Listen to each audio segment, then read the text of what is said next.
आशा करता हूं आप सब बहुत अच्छे होंगे। मेरा नाम है सिद्धांत अग्निहोत्री। स्टडी ग्लोस पे आपको बहुत बहुत स्वागत है। दोस्तों, आज हम बात करेंगे एक बहुत ही इंपॉर्टेंट इवेंट की जो हुआ है।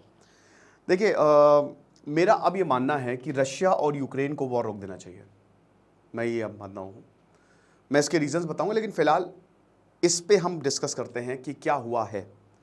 लेकिन उससे पहले दोस्तों, कल मैंने दर्शन सुपरस्टार कन्नड़ के दर्शन, एक फैन जो उससे बहुत प्यार करता था, फैन सामने, दर्शन सामने, जीभ काट दी, कान काट दिए, मार दिया, स्कल फ्रैक्चर कर दिया, फैन मर गया। दर्शन जेल में है, सुपरस्टार कन्नड़ के।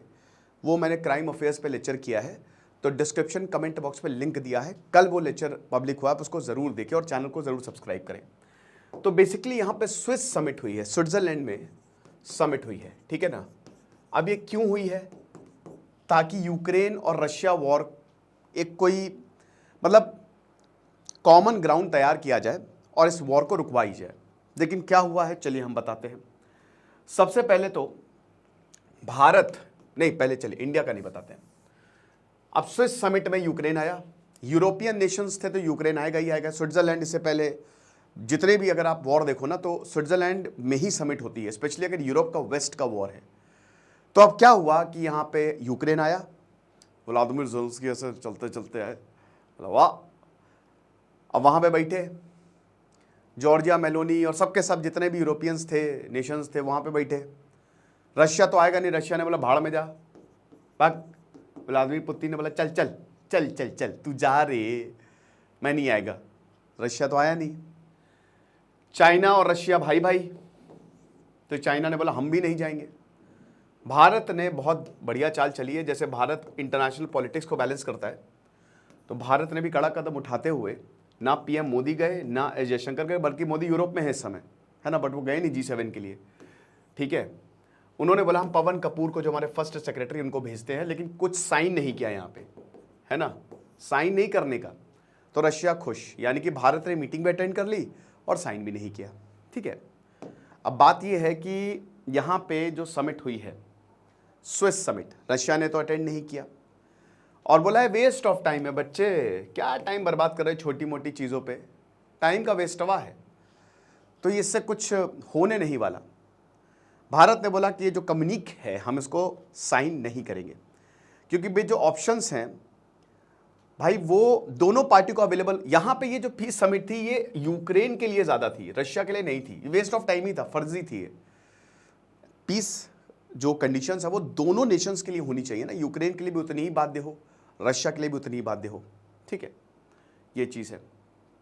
अब भारत ने इस समिट को ज्वाइन किया, ताकि वे फॉरवर्ड क्या है भाई, बात तो होनी चाहिए। मीटिंग बेटा सब अटेंड करो, भले उसमें कुछ पता तो चले कि आखिरकार अंदर चल क्या रहा है, राइट। तो यहाँ नेगोशिएटेड सेटलमेंट हो नहीं पाया, बोला कि बहुत ही कॉम्प्लेक्स और प्रेसिंग इशू है। 80 कंट्रीज ने, ज़्यादातर इसमें यूरोपियंस हैं, साउथ अफ्रीका की 2 कंट्री है, आसियान कंट्रीज में से एक फिलीपीन है, और साउथ अमेरिका के कुछ देश हैं, उन्होंने ही इसको साइन किया। बट मेजॉरिटी ऑफ नेशंस ने, 80 देशों ने साइन किया है, बट 60% नेशंस ने इसको साइन ही नहीं किया। इसको बोला कि अरे हटाओ, साइन करने से कोई फायदा है भी नहीं जब तक रशिया टेबल पे ना आए। भाई जो पार्टी लड़ रही है अगर वही टेबल पे नहीं आ रहा तो क्या उखाड़ा लोगे तुम? कुछ नहीं उखाड़ पाओगे, घंटा, ये चीज़ है। तो यहाँ पे बोला कि जो अब पवन कपूर ने बोला कि जो पीस है वो बातचीत और डिप्लोमेसी के थ्रू ही जो है वो अचीव किया जा सकता है। जो जितने भी स्टेक होल्डर्स हैं उनको साथ में लेके आओ, तभी चीज़ें होंगी, है ना। अब देखिए दोस्तों, 2 साल से 2.5 साल हो गए हैं। अब 22 फरवरी 2022, 24 फरवरी 2022 को ये वॉर शुरू हुआ और अब काफ़ी समय बीतता जा रहा है। रशिया ने क्रीमिया को लेकर 4 टेरिटरीज पे यूक्रेन की कब्जा किया हुआ है, और अब यूक्रेन को और रशिया को, दोनों को मिलके रशिया ने बोला है कि भाई देखिए हम नेगोशिएट करने के लिए तैयार है, लेकिन एक 1-on-1 बैठो। ये नहीं कि इधर अमेरिका को लेके आ रहे हो, इधर तुम इसको लेके आ रहे हो, उसको, ये नहीं है। मेरे सामने आओ, बैठो। यूक्रेन के व्लादिमीर ज़ेलेंस्की अड़े हुए हैं। देखो यार, मैं समझता हूं इसमें व्लादिमीर ज़ेलेंस्की को ये थोड़ा समझना पड़ेगा, ठीक है, कि सही क्या है और गलत क्या है। रशिया जो है, नो डाउट रशिया भारी नहीं पड़ पाया, रशिया की बैंड बजी है इस वॉर में।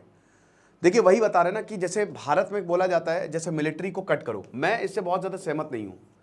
है ना, कि जैसे अग्निवीर भी बोला जा रहा है कि मिलिट्री एक्सपेंडिचर कट होगा, मॉडर्नाइजेशन होगा। आपके सामने रशिया और यूक्रेन, अभी मैं मेजर जीडी बख्शी का, मतलब ब्रिगेडियर जनरल जीडी बख्शी का मैं इंटरव्यू सुन रहा था, तो उन्होंने बहुत बढ़िया बात बोली थी। उन्होंने वही बोला था कि आपके सामने रशिया और यूक्रेन एक एग्जाम्पल है।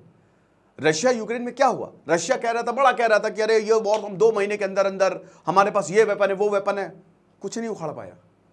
रशिया को रिक्रूटमेंट करना पड़ा, रशिया को आर्मी, भारत के लोगों को लड़वाना पड़ा, झांसा दिया कि ये सुनो तुमको हम जॉब देंगे, और उसके बाद जाके उनको बॉर्डर पे ढकेल दिया। तो मैन पावर सबसे इंपॉर्टेंट रहती है युद्ध में। टेक्नोलॉजी ठीक है, लेकिन बहुत जरूरी है, दोनों का बैलेंस होना चाहिए, बट कट नहीं करना है, समझ रहे? तो ये हमको सोचना पड़ेगा। ये आपके सामने रशिया और यूक्रेन का एक साक्षात एग्जाम्पल है। तो यूक्रेन को अब पीस की तरफ जाना चाहिए और रशिया को भी अब पीस की तरफ जो है वो जाना चाहिए। अब ये बुरी तरीके से फेल हो गई स्विस समिट, ठीक है। रशिया को धमका दिया, जॉर्जिया मेलोनी कह रही हैं फ्रांस के प्रेसिडेंट को, इमैनुअल मैक्रों को ऐसे आंख दिखाने के बाद, ठीक है, मोदी जी से सेल्फी मस्त हेलो मेलोडी टीम करने के बाद अब उन्होंने कहा है कि ऐसा है हम सरेंडर करवा देंगे। अबे क्या करवाओगे तुम सरेंडर, फर्जी की बातें। रशिया को सरेंडर करवा देंगे, ये करवा देंगे, वो करवा देंगे, सुरेंदर करवा देंगे, सब ऐसी फालतू की बातें हैं ये सब, ठीक है। तो कुछ नहीं होने वाला। और रशिया के लिए भी बहुत ही ज़्यादा दिक्कत की बात है, आपको बता दूं, ठीक है, ये इतना आसान नहीं है। India, Saudi Arabia, south Africa, Thailand, Indonesia, Mexico, UAE, ये वो कंट्रीज थी जिन्होंने पार्ट तो लिया लेकिन उन्होंने साइन नहीं किया। इनको पता है कि भाई हम क्यों साइन करें, हम क्यों साइन करें। 90 देशों ने इसमें पार्ट लिया और इसमें 80 देशों और 4 ऑर्गेनाइजेशन ने कम्युनिटी को साइन कर दिया। ऐसा नहीं है कि पूरी, लेकिन इसमें वही है ना कि ज़्यादातर यूरोपियन जो पहले ही यूक्रेन को सपोर्ट कर रहे थे वही देश है इसमें, और कोई नहीं है, ठीक है ना। और उसके बाद बोला कि हम कमिटमेंट करते हैं कि जो थ्रेट है ना यहाँ पे यूक्रेन को, जो इनका टेरिटोरियल इंटीग्रिटी है, पॉलिटिकल इंडिपेंडेंस है, प्रिंसिपल ऑफ सॉवरेनिटी है, ये हम, कोई भी अगर ऐसा देश है यूक्रेन की तरह, अगर कोई भी ऐसा देश है जिस पे आँच आती है तो हम उसको सॉल्व करने की कोशिश करेंगे और न्यूक्लियर वेपन नहीं यूज़ होगा। अगर न्यूक्लियर वेपन यूज़ होगा तो हमसे बुरा कोई नहीं होगा।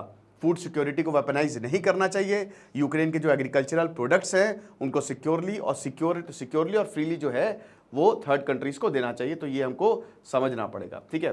व्लादिमीर ज़ेलेंस्की भैया, देखो व्लादिमीर ज़ेलेंस्की जो हैं उन्होंने प्रधानमंत्री मोदी जी को स्पेशली बोला था कि अरे सर प्लीज़ आ जाइए, बोला था उन्होंने। व्लादिमीर ज़ेलेंस्की ने प्रधानमंत्री मोदी को पर्सनली बोला था कि आप प्लीज़ जो समिट हो रही है आप अटेंड करिए, क्योंकि इंडिया का दबदबा है रशिया के ऊपर, तगड़ा दबदबा है, राइट। तो इसीलिए बोला था कि आप आ जाएंगे तो बहुत अच्छा होगा। लेकिन ना ही जयशंकर है, ना ही प्रधानमंत्री मोदी है। और जब से वॉर शुरू हुआ है भारत और रशिया से तेल खरीद रहा है, ठीक है, कि अल्लाह तेल। अच्छा, यूरोपियंस बेचारे क्या करें, वो ऐसे देख रहे हैं कि अरे यार हाथ को आया मुंह ना लगाया, क्या हो रहा है ये। यूरोपियंस, क्योंकि उनके कभी कभी होता है ना कि आप करना नहीं चाह रहे हो लेकिन जबरदस्ती आपको किसी देश के प्रेशर में आके करनी पड़ रही है। अमेरिका के प्रेशर में आके आपको यूक्रेन का साथ देना पड़ रहा है, लेकिन भैया आपको तो तेल की जरूरत है रशिया से, आपको गैस की जरूरत है जो ठंडियों में आपको गर्म रखती है। तो अब रशिया, यूरोप ऐसे ही बोल रहा होगा, देख रहा होगा कि अरे यार ये क्यों हो रहा है, शिट, हमको भी ये काम करना चाहिए पहले से ही, हमको भी ये न्यूट्रल पॉलिसी जो है वो अपनानी चाहिए थी, ठीक है। तो ये है। तो अब इसमें फिर प्रधानमंत्री मोदी गए नहीं, है ना। स्विस कॉन्फ्रेंस से पहले नरेंद्र मोदी ने ज़ेलेंस्की से मुलाकात भी की थी और बोला कि देखिए आप बातचीत ही करिए। और वही मैं बता रहा हूँ ना कि जो पीएम मोदी ने बोला मैं भी उसको रिटेलिएट ही करूँगा। खैर मैं कुछ हूँ नहीं, लेकिन अगर व्लादिमीर ज़ेलेंस्की किसी तरीके से कभी मान लो बात पहुँच गई तो भैया ये वॉर रोक दो अब, वरना इसको देखिए रशिया और यूक्रेन दोनों को, यूक्रेन को ज़्यादा नुकसान है, ठीक है ना। तो इसीलिए अब यूक्रेन को ये वॉर रोक देनी चाहिए और रशिया को भी, क्योंकि रशिया ने ज़्यादा वॉर क्राइम्स किए हैं, ये भी बहुत लोगों को पता नहीं है। और रशिया एक ज़्यादा डेंजरस कंट्री है। हालांकि यूक्रेन भारी पड़ गया रशिया के ऊपर, वॉर नहीं रुकेगा, नहीं रुक रहा है। बोला कि हम 10 साल तक वॉर करेंगे, कर लो, उखाड़ लो जो उखाड़ना है, कोई बचेगा ही नहीं, मर जाओ आखिरी में। एक तरफ व्लादिमीर ज़ेलेंस्की होंगे, एक तरफ व्लादिमीर पुतिन होंगे, लड़ लेना आपस में दोनों, कोई बचेगा ही नहीं। अरे कोरियन वॉर भी हुई थी, नॉर्थ कोरिया साउथ कोरिया, फिर उसके बाद 3 साल बाद DMZ बना दिया गया था। अब सबसे पहले यूक्रेन को करना क्या चाहिए कि भाई उनको ये एग्रीमेंट पे आना चाहिए, देखो जो एरिया रशिया के पास है छोड़ दो उन्हें। लेकिन अब इसका मतलब ये होगा अगर रशिया को दे दिया वो एरिया तो फिर तो एक तरीके से हार मान लिया पे यूक्रेन ने। और अगर कोई एक एरिया आप रशिया को दे देते हो, किसी दूसरे देश को दे देते हो, फिर वो आगे ही बढ़ता है, वो पीछे नहीं जाता है। कल को वो फिर और बोला ये भी हमारा है वो भी हमारा है। लेकिन उसके लिए ही तो काम करना है, अभी फिलहाल नीड ऑफ द आर यही है कि रशिया कुछ टेरिटरी जो है वो ले ले और कुछ टेरिटरी जो है वहां से पीछे हट जाए, ठीक है ना, और एक पीस डील साइन हो, उसके बाद रीबिल्डिंग प्रोग्राम हो। रीबिल्डिंग प्रोग्राम हो, जैसे अमेरिका ने मार्शल प्लान लाया था, अमेरिका जो है इसमें मदद करी, यूरोप जो है मदद करे, इतने रिफ्यूजीज जो है उनको वापस आके बसाया जाए, इतनी जो तबाही हुई है, इतना जो पैसा वॉर में लग रहा है, वेपन्स में लग रहा है, ये रशिया को पूरा यूरोप जो है, पूरा अमेरिका सपोर्ट करे कि जो तुम्हारे ऊपर सैंक्शंस थे वो हम हटा रहे हैं। ये लोग भी तो अपनी रोटियां सेक रहे हैं। क्या एक बार भी किसी ने ये बात की कि हम सैंक्शंस आपके हटा देंगे, आप इस वॉर को रोको? नहीं, बस रशिया को धमकाए जा रहे हैं कि ये कर देंगे, वो कर देंगे, ये मार देंगे, व्लादिमीर पुतिन को फांसी लटका देंगे। अबे पागल है क्या वो? ऐसे थोड़ी ना होता है, ताली एक हाथ से तो बजती नहीं है। तुम कह रहे हो कि सरेंडर कर दो, अब सरेंडर करने को तुम जबरदस्ती बोल रहे हो, तुम गालियों देके सरेंडर करवा रहे हो, तो अगला पागल है क्या? अगला कोई कमजोर तो है नहीं, ठीक है? तो वही बात है। तो अब यहां पे हो क्या रहा है कि यहां से हाँ, तो फिर रीबिल्डिंग होना चाहिए, स्टेप 2, ठीक है। उसके बाद कम से कम 10-15 साल तक एक सीज फायर हो, ठीक है, बाद में लड़ लेना, लेकिन कम से कम अभी तो सीज फायर हो। होता क्या है ना कि जब देखिए सही टाइम का यूक्रेन वेट कर सकता है, जैसे बर्लिन वॉल 1989 में ढही, वो सही टाइम का वेट करे। अभी अगर ये वॉर चला तो और तबाही होगी। तो इससे अच्छा है कि दोनों ही पीस पे जाए। यूक्रेन को अपने कुछ एरिया छोड़ने पड़ेंगे और रशिया कुछ एरिया यूक्रेन को दे दे, और उसके बाद रीबिल्डिंग प्रोसेस शुरू करे, और उसके बाद रशिया जो है वो पूरी दुनिया से जैसे पहले था वैसे ही कर ले, तो ठीक हो जाएगा, है ना। लेकिन अभी तो फिलहाल यही है कि जो क्रेमलिन के स्पोक्स पर्सन है उन्होंने कहा कि कंप्लीटली एक्सपर्ट एक्टिविटी है, ये खाली वेस्ट ऑफ टाइम है और कुछ भी नहीं है, ठीक है। मीटिंग जो है वो एक तरीके से उसमें रिजल्ट कुछ आया नहीं। और रशियन प्रेसिडेंट व्लादिमीर पुतिन ने भी यही बोला कि रशिया जो है, अगर कीव जो है, हाँ, नेटो का एम्बिशन किए, देखिए एक तो यूक्रेन को नेटो ज्वाइन करना है, ठीक है। मैं ये बिल्कुल मानता हूँ कि अमेरिका की ही वजह से आज यूक्रेन टिका हुआ है वॉर में, अमेरिका और यूके की वजह से। हिमार्स मिसाइल से लेकर उनकी state of the art technology provide की गई है यूक्रेन को, बहुत पैसा दिया गया है भाई। $93 बिलियन की में से 65 बिलियन डॉलर तो यूक्रेन को दिया गया। लेकिन अभी आप नेटो मत करो ना, नेटो छोड़ दो। वैसे भी नेटो का क्लॉज यही कहता है कि अगर कोई देश वॉर में है तो हम उसको नेटो में नहीं लेके आएंगे।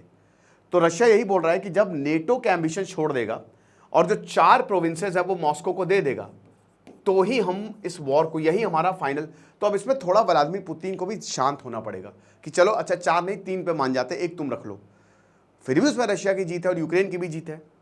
तो अगर ऐसा होगा तभी कुछ, वरना तो फिर ये वॉर पता नहीं कब तक चलेगा। और न्यू दिल्ली इंडिया तो तब से यही बोल रहा है कि भैया बातचीत करो, वो ज़्यादा अच्छा है। क्राइम अफेयर्स को सब्सक्राइब करो, दर्शन मर्डर केस ज़रूर देखना। Thank you so much.